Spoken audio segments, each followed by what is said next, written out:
banality of evil. Okay, what is banal? Anyone who can tell me what is banal? BANAL. She says that evil has been, accepted by the people. Evil things have been accepted by the people. Now, why is she saying so? Let us see her now. So here is Hannah Arendt, quite empowered.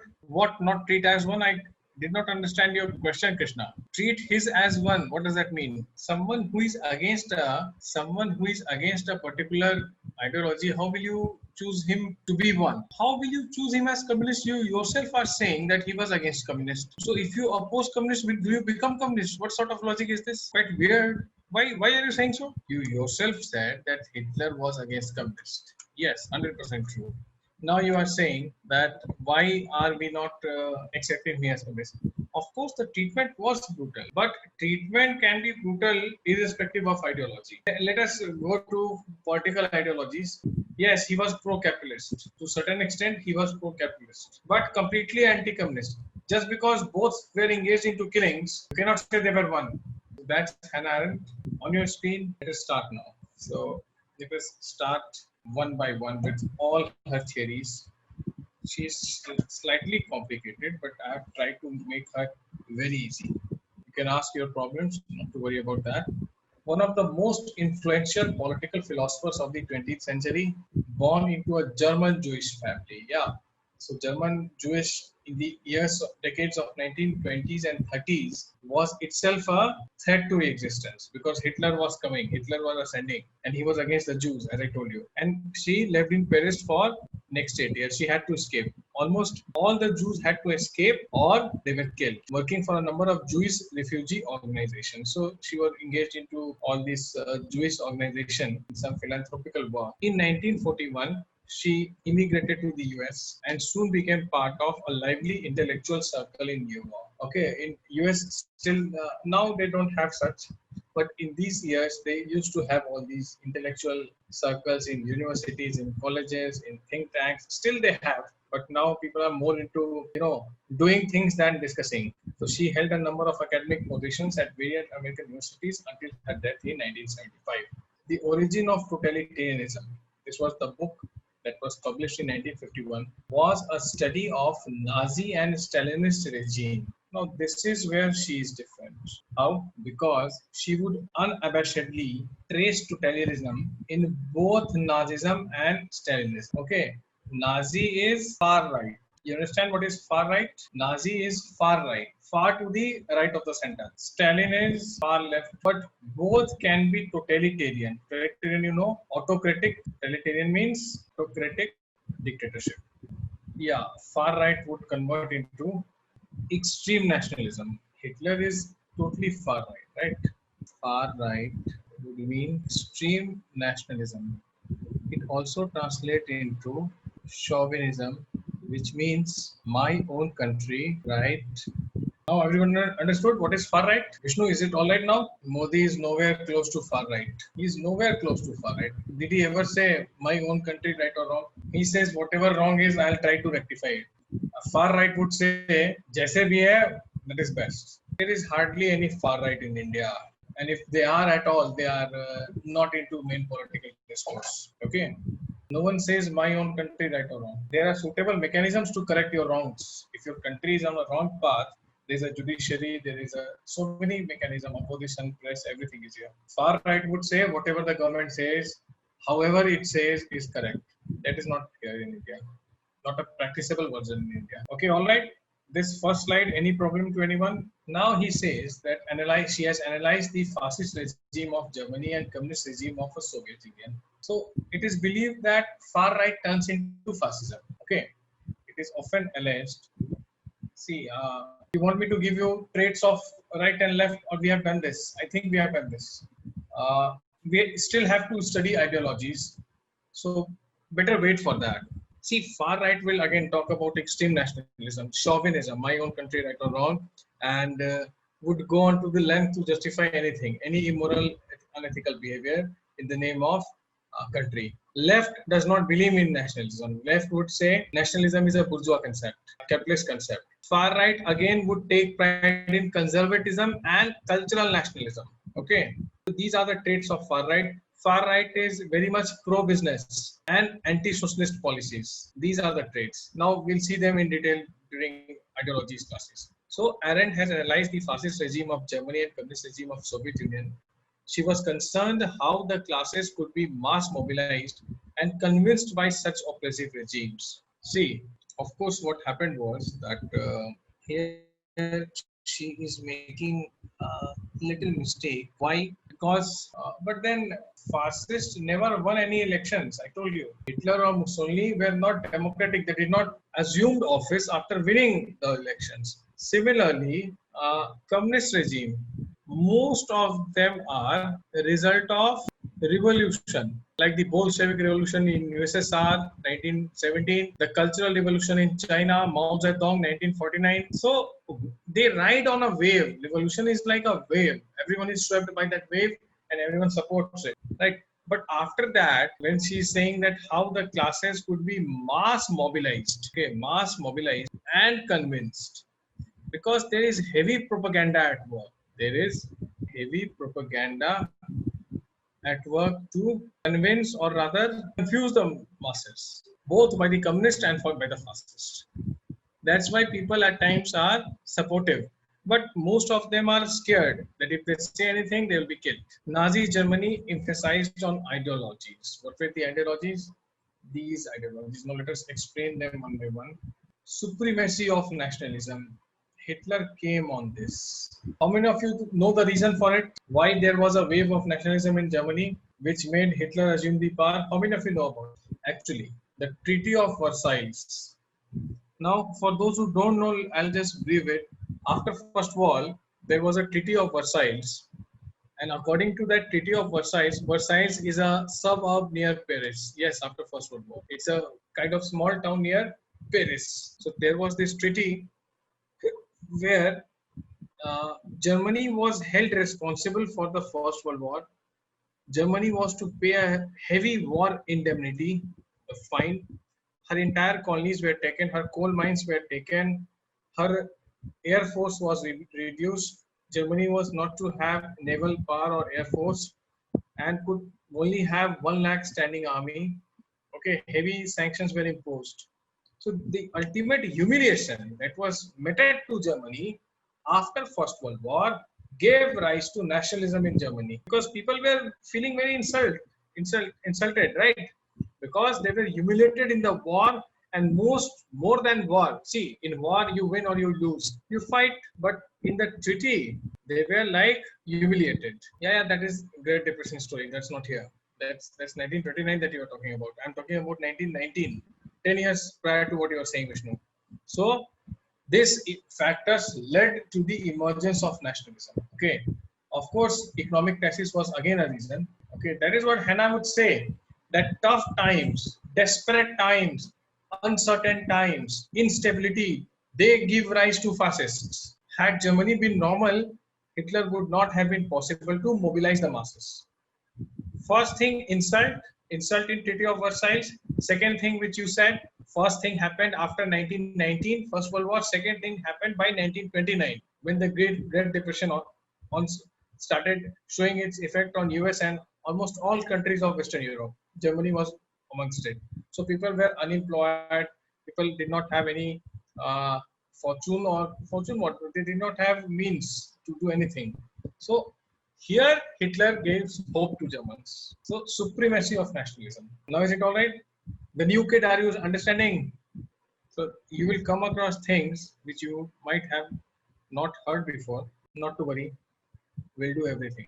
Now, next thing, he believed in Aryan supremacy. This was nothing but, now of late what has happened, we all were taught in our history that Hitler believed in the Aryan supremacy. He used to call himself Aryan. He used to carry swastika. That's not the case. It's actually Henneken Cruz. Now what that is, leave it to the history. But yes, he believed in racial purity. And he believed that instead of Aryans, it's better to say Germans, where the end product of natural succession and were destined to rule over them. That because of natural selection, the German race, they are considered to be a very proud race, Germans, because we are the best their body structure, their height, their BMI, body mass index, they are considered to be special. Special as in they have these unique features. Height is good, BMI is very good, jawline is something which they think is very good, skin color and everything, hair, everything. They do analysis of all these things. I don't know how does one become superior with the appearance. So they were convinced that they had to rule the world. Now, Hegelian idealism. Hegel was a German. Okay, you remember Hegel? He was a German. Very bad remark. Don't do that. Let us not ridicule people for the way they look. There is so much to be ridiculed. Why go on body? Angela Merkel. Yeah. Same Hegel who gave dialectic idealism. Yes, very correct. Right? No issues. Don't take it seriously. No need to apologize as such, but refrain from making such observations on a public forum. That's for your benefit. Okay. Now, Hegel talks about state being the march of God on earth. This is what Hegel says, that state is the march of God on earth. So when state is the march of God on earth, which means God himself has come down on the earth in the form of state or government. Will you oppose your government if you go by this statement that it's the march of God on earth? You will not. God, right? Bhagwan. So you will never question the state. So she says that because of these Aryan supremacy theory, nationalism, and Hegelian idealism, which equates government or the state with God, people follow such oppressive regime because they think they are the government, so they are beyond everything. Okay. Now there is this Nietzsche Superman theory. How many of you know about this? I guess you won't be knowing about it. It simply says, Friedrich Nietzsche, again a German. Now he would say that he has used in this term Superman.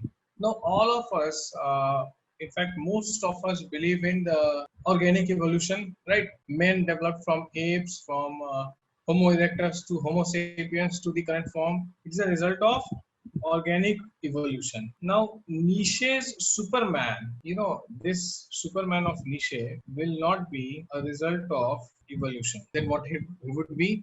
Which means he is not a human. Then what? He would be a man with superior potential.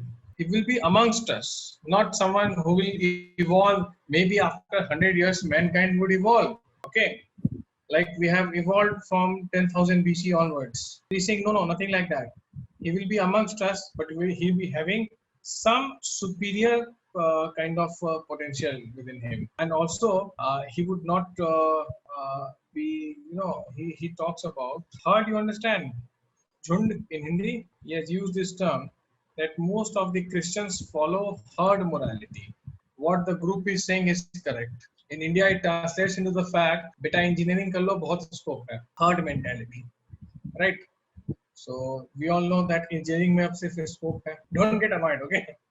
I'm used to taking dig at all the students. So this is what superior potential person will get rid of Christians' herd morality, and he will create his own values. Okay, he will create his own values, and which will be the basis of life on earth. He says that on the basis of what he sees, that would be he says a Caesar with a Christ soul. Okay, Caesar was the emperor with a Christ soul, which will do good for humanity. That's what he says. Superhuman is. So when such things are being practiced, when concept of superhuman is being looked upon, already you had a Plato who said, philosopher king. For the new student who has not heard about philosopher king of Plato, Plato is in 5th, 4th century BC of Greece, and he talks about a philosopher king, that the king must be a philosopher, and philosophy is not for everyone. So king must be having the ability to reason out things, to understand and appreciate philosophy. Only then he'll be able to take some rational decision. And when you get such a king, you abide by him, you obey him, you do not disrespect or show any type of confrontation towards him. So these things will give rise to the reason that the mass mobilization would happen. Here you see, mass mobilization would happen by oppressive regimes because people have been contemplating upon these things. Supremacy of nationalism, Aryan supremacy, Hegel has already contaminated their mind. Nietzsche has already contaminated, and then Plato was always there. You understood now? All of you understood? I'll tell you something. I've been teaching to civil services aspirant. This is my 8th year. Okay. I started teaching when I was an aspirant and I was doing my master's. So I have come across, I'll explain it. Just telling you something. I'll explain the theory again, sir. I've come across a diverse background of students, someone from engineering, someone from management, medical, arts graduate, commerce graduate, all sort of things. Okay. Someone who has not been to a formal school or college, attended open schooling. In fact, they also, all type of students have their own set of strength and weakness. Engineering students are, one thing that you give them a book and it is said that they will complete it and pass the exam. This is how all the engineers are supposedly passing their term exams. Now, the second thing is that they must be having some analytical skills, which normally um, an arts graduate or a commerce graduate would not have.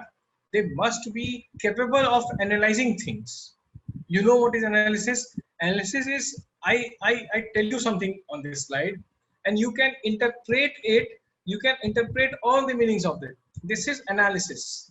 Nothing new is added to the content. Whatever the obvious is, can you see that? Okay.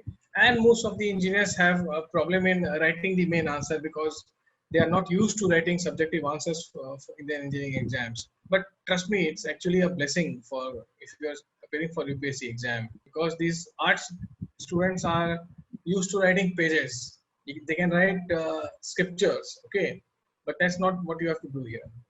Now, coming back to the superhuman theory, Superman theory again, Friedrich Nietzsche says that he's attributing individual so many qualities. That individual would someday come, he believe. He would not be a result of evolution.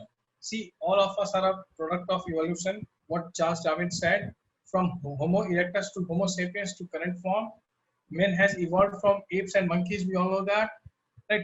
So some superhuman would come who will have superior potential, superior intellect, superior sense of rationality and logical analysis. And he would not go by the Christian's herd morality. Herd means jhund. Herd morality means that herd morality is something like you see a holy place and you go down. This is a herd morality. Understood? In India, you see a holy place and you go down. That's a herd morality. You know who is there? You don't know, but because it appears holy, you think, okay, I'll pay my respect. That is a herd morality. So something similar was there in Christianity, which Nietzsche targets and says that my superhuman will not have the herd morality. He would instead have his own values because he will be at a higher state than the herd.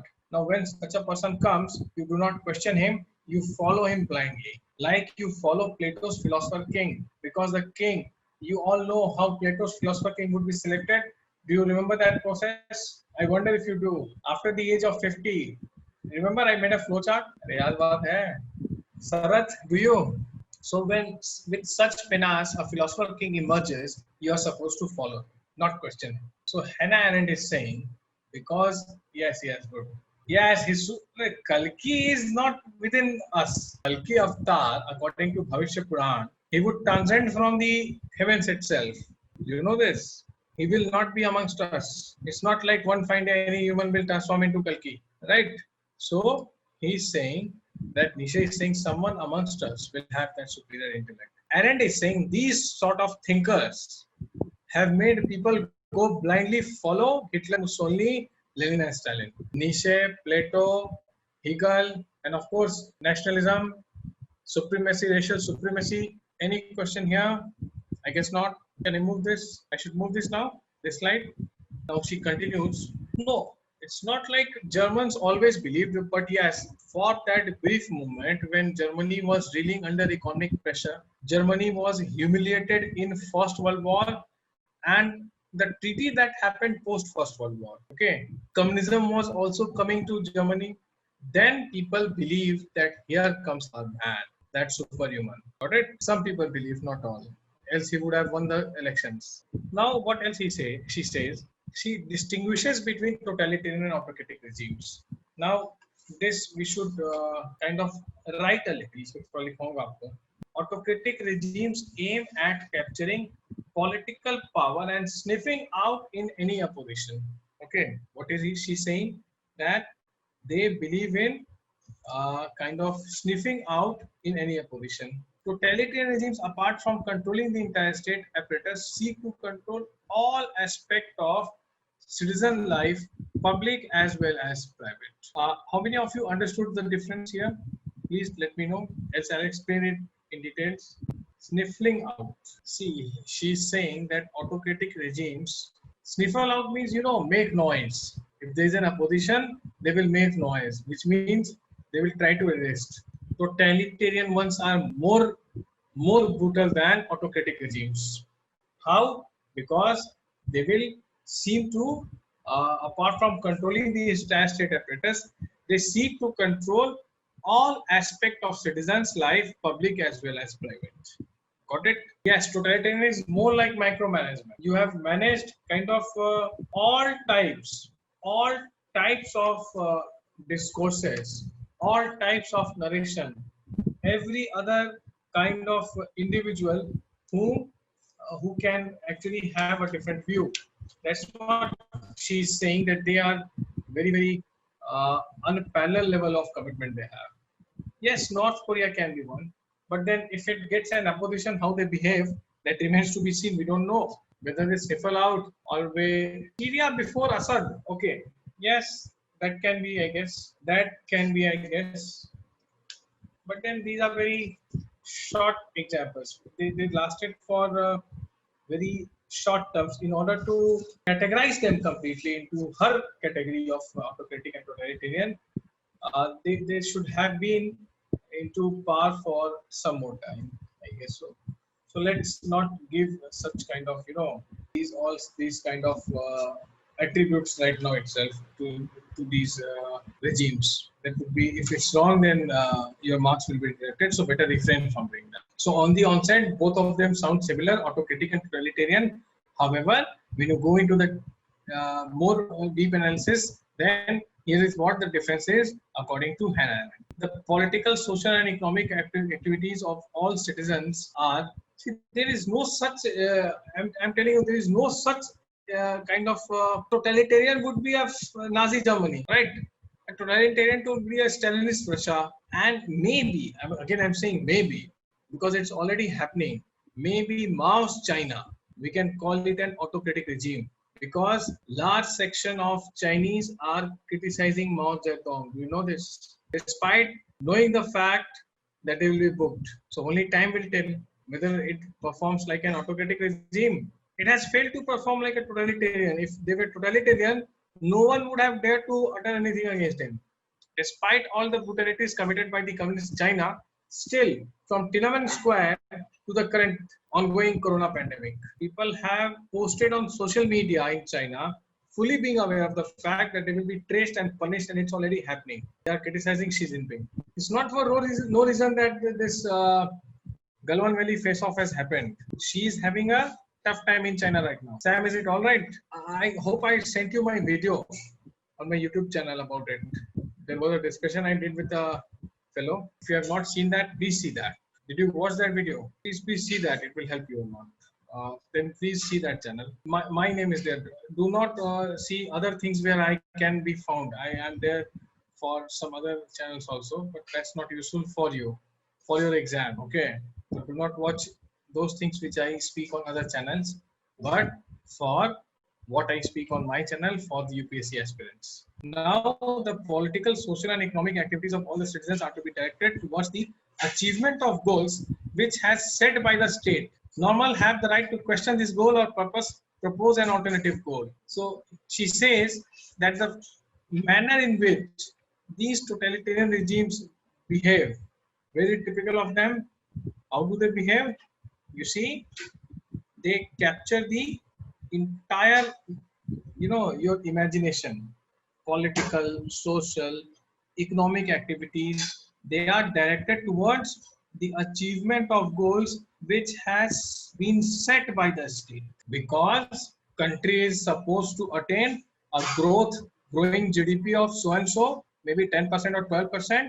So everyone will make an attempt towards it, make an effort towards it. This would be your economic activity.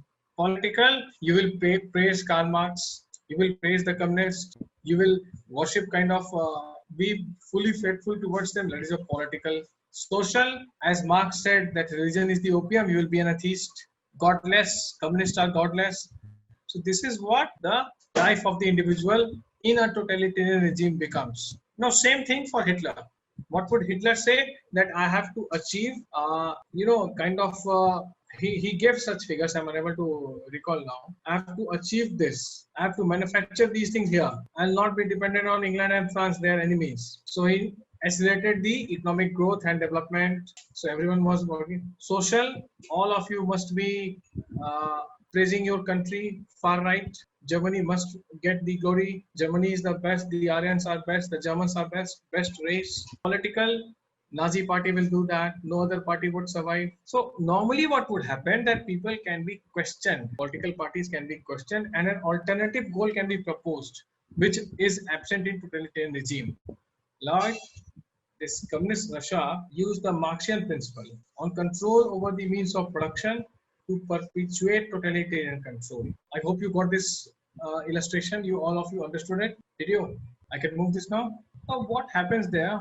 Normal here means normal people. This does not happen in totalitarianism. That is why Hannah Arendt is saying that this is how it should be. People have the right to question this goal. Communists propagated the view that only the Communist Party, what the guarantor of communism, it should be was. Sorry, there has been yes, was the guarantor of communism, which was to be protected by all means. How do you get communism? Only when the Communist Party will remain in power. Vladimir Lenin had envisaged the Communist Party to be the vanguard of establishment of leadership of proletariat. That's what Lenin said in USSR. We have already seen these points. That vanguard, that they will be at the forefront of establishing the dictatorship of proletariat. So this is what your social, political, and economic activities evolve around. That there is just one view. There is no contrary view. There is just one idea, the communist idea. Anything else is treachery, blasphemous, right? Thus, all of totalitarian regimes use complete ideological domination in political, social, and economic sphere, not only to legitimize their rule, but also to propagate and retain their vision. Now, you know why she is becoming very famous when Donald Trump has come? Because people accuse Trump of being the same totalitarian, which he is absolutely not. I have my own reservations with Donald Trump. He can be criticized on n number of issues. Someone who has won an election, okay, and day in and out, people are criticizing him there. The fact that you can criticize such leaders itself says that there is no totalitarian regime. But then a certain section believes in this. There is something called post-truth that I will discuss in your political ideology. It is not given in your syllabus, but still I'll discuss it because I expect a question. The social and economic insecurities of the citizen had caused a sense of fear. Nazi has exploited this and promised a stable and secure future under a strong leader. Now you see what Nazis actually did. Nazis kind of, just write few points so that you will understand this example of how totalitarian regimes function. Nazis said, benefit to the farmers. They said, we'll bring you the latest high-yielding varieties of seed, the fertilizers and everything. Workers, you will have so much to do because we are making so many things. They will be the one who will invest where the worker would work. So worker will have work, capitalists would make profit. And both of them would contribute to the economy of Germany. Farmers will produce, okay, to children, instead of children, it should be students. He promised a better future. So this is what, and they were already under a sense of fear. So when under sense of fear, someone who says like this, and Hitler was an excellent orator. Do you know this? He was one hell of a speaker. Who's the best orator that you have ever heard of? Obama again, very good speaker. Of course, Peterson again, yes. And any Desi examples? Modi again, hell of a speaker. Vivekanand, yes, of course. Vivekanand. Shashi Tharoor, yes. Shashi Tharoor is for an elite gathering. Shashi Tharoor cannot address a mass. KTR is, I know Jagan, who is KTR? Okay, yes, I got it. Yes, he speaks well. I do not understand Telugu, but whatever little English I have heard from him, he sounds good. Yes, So these are, and so was Hitler. He was a, so any leadership has this prerequisite to be a great orator.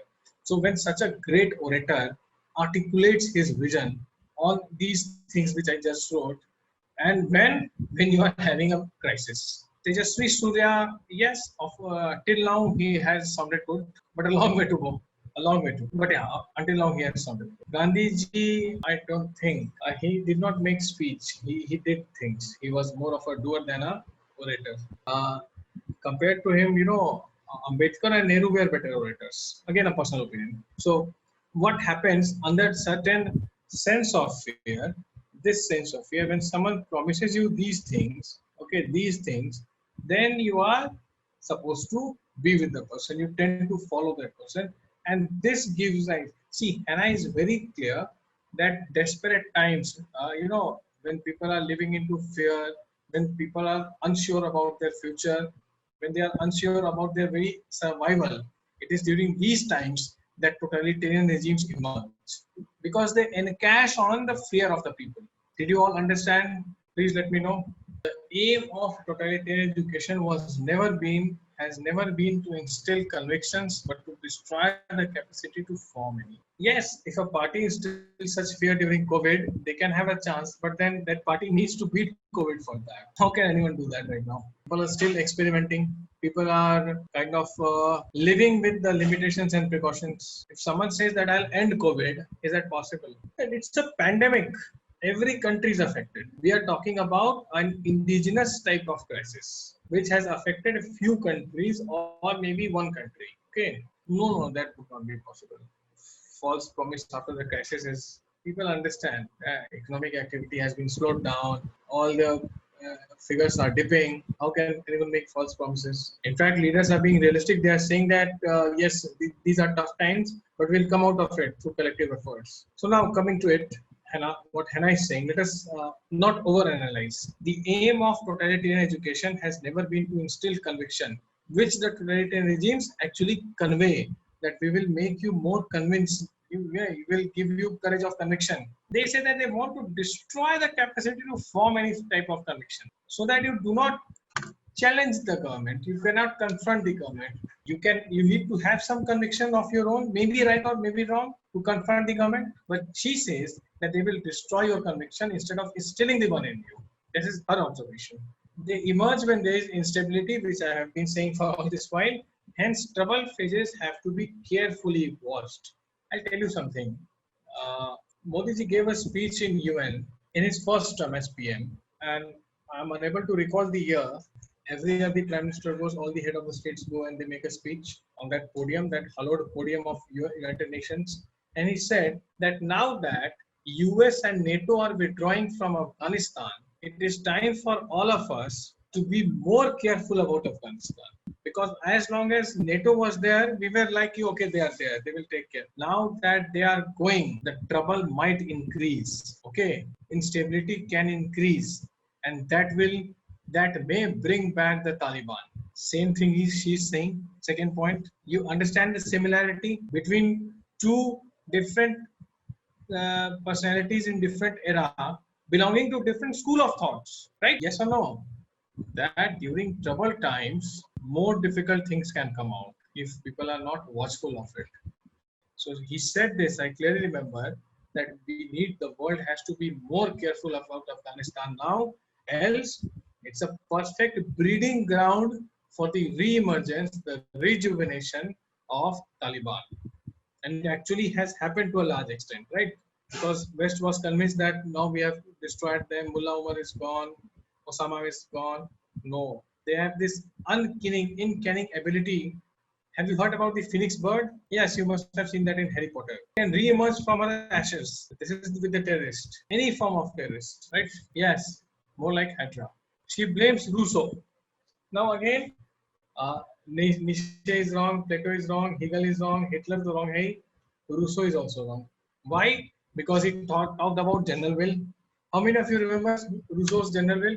How many of you remember Rousseau's general will? Come on, hardly a week. Why don't you revise? What was the component of general will? That's fine, but once general will is signed, is it transferable? Do people have this liberty to take it back or revoke it? Irreversible. which means except for right to life, state can take away everything. Now, for the new student, let me just give you a very brief thing, because we have to study a more apt description. Okay, either you guys are the best or the luckiest. So, if there are no traffic lights, people will keep ramming their cars into one another, right? So that is what Rousseau is saying, that there has to be a general will, which means people have sacrificed their freedom, general will, through general will, not forced, and they have asked the government to make laws on the same, make rules and policies on the same. Now, once this is done, people cannot ask it back. No, no, I don't want to be a part of general will, so I'll not follow what you. This is irreversible. There's just one exception. We'll see that when we'll study about Rousseau. So Hannah is saying, because of this concept of general will, which Rousseau talked about, and people have manipulated the general will to such an extent that it has led to the rise of totalitarianism. All of you understood this point? Did you all understood or not? She blames Gobineau. Now, who was Gobineau? Again, he has talked about this Aryan stuff. Okay, that Aryans fell because of mixing with inferior races like Jews. So only German supremacists would say that. So again, she blames these people that, on the basis of racial superiority, like Gorbunov and Hitler did, by invoking ultra-nationalism, like Hitler did, my own country, right or wrong, steam chauvinism. Rousseau talks about general will. Now you have submitted it. I'll make laws. You cannot ask it back. And don't ask why, just do and die, because this is what general will is. You have submitted your rights to me. I'll now decide what I have to do with these rights, what type of policies and laws I have to frame. Plato's Philosopher King, Nietzsche's Superman, these things are responsible for totalitarianism. Is it all right, all of you? Imperialism strengthens racism and tribalism. Victory of European over colonies convinced racial superiority myth. Now, she again blames imperialism because Europeans could defeat the colonies, that is Africa and Asia, and they could claim racial superiority. The white man's burden. We have talked about these things, that those who are whites have a duty to civilize, which translates into Christianize the non-whites, baptize actually. Rudyard Kipling has talked about that.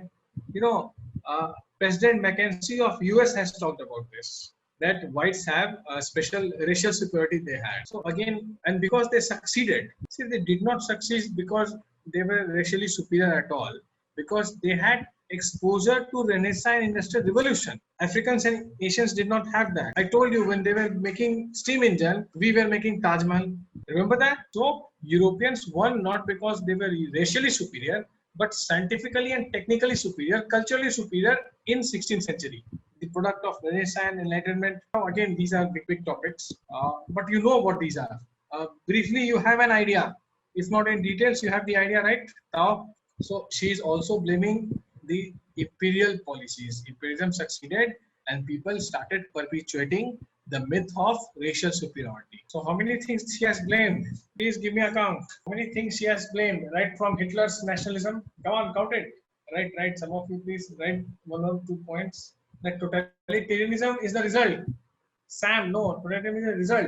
It rises because of, give me the factors. Plato, Philosopher King, okay. 1 second. Come on. Ultranationalism, Germany, Hitler, Nietzsche, superhuman, instability, Rousseau, general will, Hegel, yes, dialectic idealism, state is the march of God on. Aryan supremacism would be racial superiority itself. These are the factors that give rise to totalitarian regimes, whether Hitler in Germany or a Lenin in Russia. Now, when you will study world history, then you will know what was happening in pre-Lenin Russia. Romanov dynasty was ruling there. Tsar Nicholas II was the monarch, and people in Russia had a very tough life because these dynasties were everywhere the same at that time. So they thought that someone like Karl Marx, who has so much written about equality, social security, and this guy Lenin is saying that he will deliver these things to us. So they backed him because they were already facing the wars as per them. Understood, all of you? So Europeans were also convinced that they belong to some superior race. Okay. Now totalitarianism was established in Europe. Why? Instability because of wars, the 2 world wars, 1914 to 1919, 1939 to 1945. So within a span of almost 30 years, they had two major wars. Capitalists captured the state. Now she's blaming capitalists also. Capitalists have captured the state and they are very greedy people. They want to annex and acquire every resource. And when they want to annex, there will be wars. Contraction of civic space. Civic space is when you are like during Corona times, there has been a contraction of civic space. People have not met their friends and relatives for, I guess, more than 6 months now. If you are living in close vicinity, you can meet. But there are people, like I have not met people I was very friendly with. I am very friendly with for the past 6 months because we live in two sides of Delhi. And there is no point crossing the entire city to meet each other without any reason now. So this is what the contraction of civic space is. Now, currently it is because of pandemic. In that time of Europe, it was because capitalism was making people overwork. They had no time to engage into civic activities, clubs and all these coffee houses. These things, when you have leisure, only then you engage yourself in recreation. So when was the last time you all went to a weekend party? When after you have become an aspirant, you did not, because your civic space has shrunk. I'm right? You're still going. You understand this? Civic space has shrunk because people are working under capitalist system, which has reduced their leisure or time of recreation, entertainment, interaction with each other. Is it all right? Please let me know what else has happened. People were too much involved into economic sphere of life and they began running from one place to the other, from house to the workstation to the factory, that they overlook the political aspect. Who is running the country? They completely overlook this fact. Can you hear? So they were so much involved into all these kind of economic activities that they completely overlooked the political activities. Who is running the country was kind of neglected. Theory of action. This was given in her book Human Conditions. Action explained through phenomenological approach. Now we have to understand this. There is something called phenomenology. There is an exponent. He is not in your syllabus, so I have not included him. Husserl. He talks about phenomenology. What is this?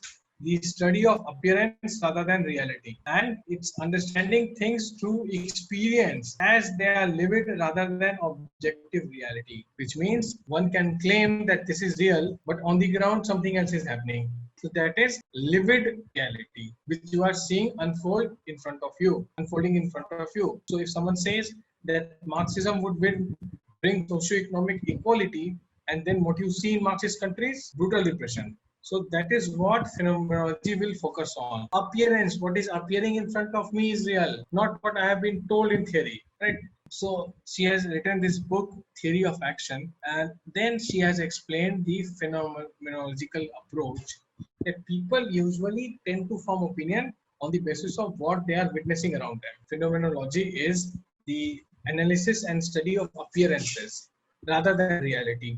So I'll tell you something. I want to make a suitable example which you can readily relate to. Like reality would say that the Indian cricket team plays very good on Indian pitches, and happily you went to watch the match. There's this stadium in your city. Is there one? I've stopped watching cricket for more than almost 10 years, so I have even forgotten the name of the stadium. Chinnaswamy is in Chennai, right? Hyderabad mein kaun sa hai? Haan, Rajiv Gandhi Stadium is there. So reality, the statistics, the records say that Indian team does phenomenally well, exceptionally well in home pitches, on home pitches, home grounds. Now you are like that they are playing in home conditions, they will do very well. You went on to play, watch the match with all your banners, you painted yourself with tricolors, and 100 runs, everyone is out. Chinnaswamy is in Bangalore. See, I've forgotten everything. Okay. So what happens? The appearance is what Husserl and phenomenologists focus on, that whatever be the reality as claimed by the records, by the observations, what is happening in front of me, what is appearing to me is the reality. They might have done well in past. Currently, when I am watching them, when they are appearing in front of me, they are doing very bad. So this is what phenomenology focuses on. What I am witnessing in front of me. Seeing is believing, yes. This is what phenomenology is. Now, Husserl has talked about it. Husserl, you don't have to study. He's a philosopher. He has talked about phenomenology. Now, Hannah uses this in her book, Human Conditions, where he says that all these actions can be explained on the basis of phenomenological approach. Why? Because people are so scared, seeing everything, that they are ready to vote for a totalitarian regime. Understood? So still let's talk about it. I have written it here. Now, power and force. Now, here we need to write few things. You can just see them if you want. You can note them also. Few lines we will write, nothing more. Few small pointers, nothing more. What is force? Force, she says, is the feature of what she calls world of nature. Okay. Power, on the contrary, belongs to world of humans. So try to understand this now. When a river is flowing, okay, a river is flowing and it is engulfing everything that comes on way. It is flowing with a very high speed. It has been flooded and everything is sinking. What would it be? World of nature or world of humans? Okay, nature force. When a man builds a dam on it, it would be world of human or world of nature? It would be power or force. When you tend to tame a river through dam, it would be power or force. All of you understood? Now you see. Violence, where would it be? It will be definitely in power. Is in violence is in power, right? So there are certain characteristics of power, as she says. Power has certain characteristics that it doesn't belong to individual but to society. First thing, because you cannot do violence on your own, you need to have the mob. Okay. No post. Post here means office. I can write that in or any type of economic resource is source of power. It's not that you belong to a particular post that you become like that. Then what is, how does it become? She says power is, you know the meaning of this term. I've already told you Graham Austin has called Indian federalism as federa sua generi, of its own type. Power is on its own. Now this can be asked, of its own type, not dependent on individual, not dependent on a post, not dependent on the economic resources that you have. So what is it? It is sui generis. It emerges on its own and it goes on its own. How? Let us briefly see it. To any society, you become powerful. Alone, you become powerless. Okay, this is what she's saying. And power results into empowerment. What some questions are coming? And I'll do that. I'll do everything. Please wait for now. I'll give you sufficient time to note everything. Doesn't belong to individual, belong to society, but to society. No post or any type of economic resources is the source of power. Then power is, this is not 5, this is 3. Power is sua generis. Why? Because in society, man feels powerful. Alone, he becomes powerless. Power results into empowerment. Okay. So in society, man feels powerful. So Hannah advocates people participate in, you go and interact with people. Do not remain confined, because it is only in the group that you are powerful, not in isolation. Civic affairs, civil society, or that's why she was part of all those intellectual clubs in USA. You understood her? Why she's doing what she's doing? And what does this give us? A very, kind of, she has, because no one has talked about such things now, a very non-conventional description of power. Isn't it right? Quickly note it down. And please tell me if you have noted it down. Labor is the action which man performs, and it's a necessity. We all have to perform labor, it's a necessity, else we would not survive. Man has no choice here.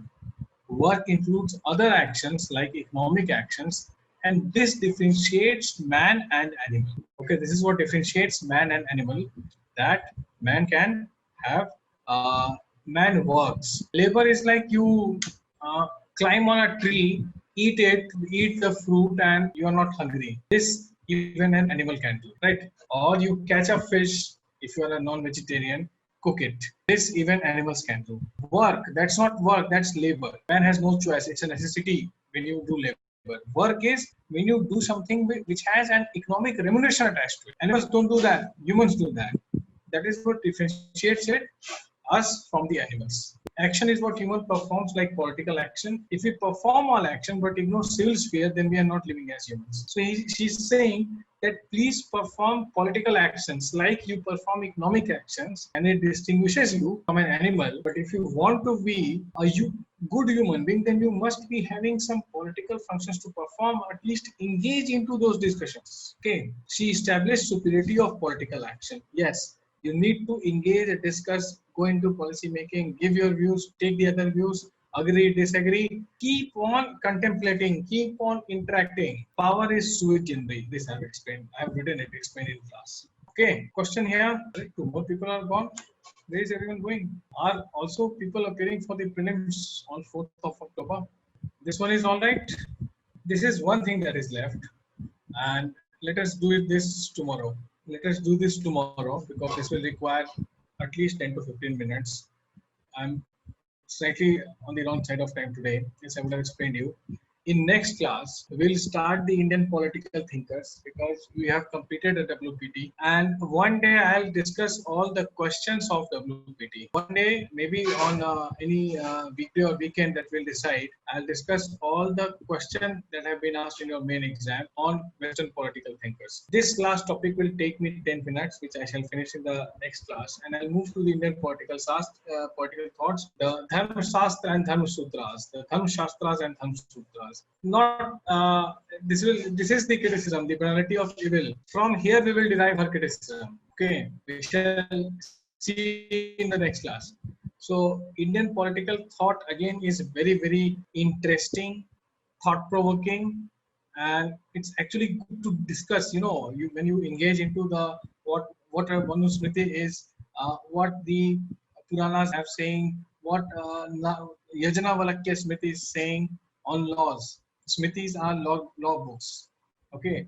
And what the Mahabharata says on dharma, what Ramayana says about it. Okay. So these are very interesting discourses that we have to see now. We'll start with Dharma Shastra and Dharma Sutras, Dharma Shastra and Dharma Sutra.